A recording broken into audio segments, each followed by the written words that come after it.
Emeka was just 13 years old when his father handed him over to Chief Donatus to become an apprentice in Onitsha main market for a young boy whose father could not afford formal education. It felt like a dream come true.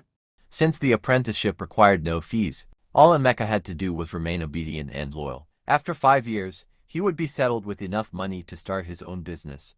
To Emeka and his father, it was an opportunity they could not afford to miss. Emeka began preparing for his journey, while his friend Obinna prepared for his junior week, though they were age mates. Their paths were already different.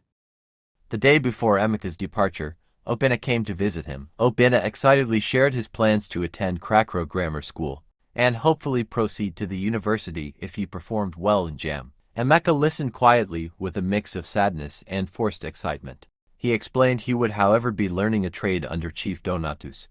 Obinna wished him luck, though the difference in their futures was clear. Soon, Emeka arrived in Lagos. The plan was simple. He would stay briefly at Chief Donatus' family house before moving to Onitsha to begin his apprenticeship. But things did not go as planned.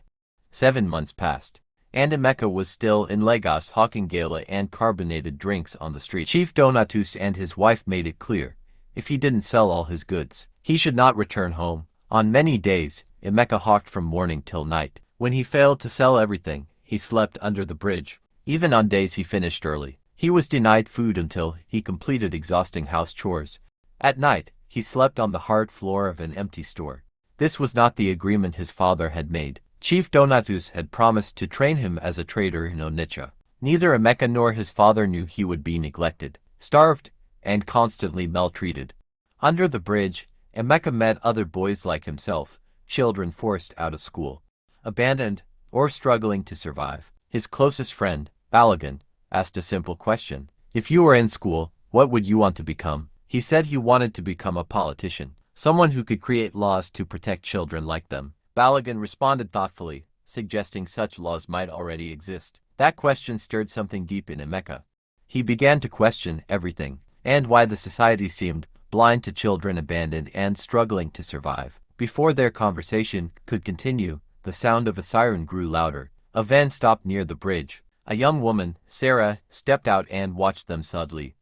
2 weeks later, Sarah returned with a team and safely took the children to a shelter. They were questioned one by one. When it got to Emeka, he shared how he was brought to Lagos for apprenticeship, but was instead forced into hawking and abuse. This moved Sarah. She contacted the police. Chief Donatus and his wife were arrested. Emeka's father was informed and came to take him home. Soon after, Emeka was enrolled in school. A school bell rang as students rushed out for break. Emeka ran to Sarah and hugged her. Emeka, thank you ma, Sarah, thank Vida. He returned to his classmates, laughing freely.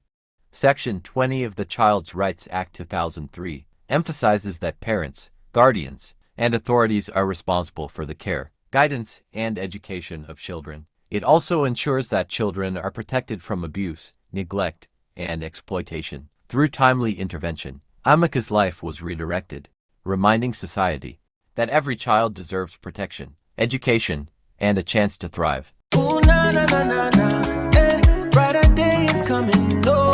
Papa's empty pocket, just good intentions and a promise, a handshake deal. My future's in the hands of Chief Donatus. Said Onitsha market awaits me to learn the grain trades on its way.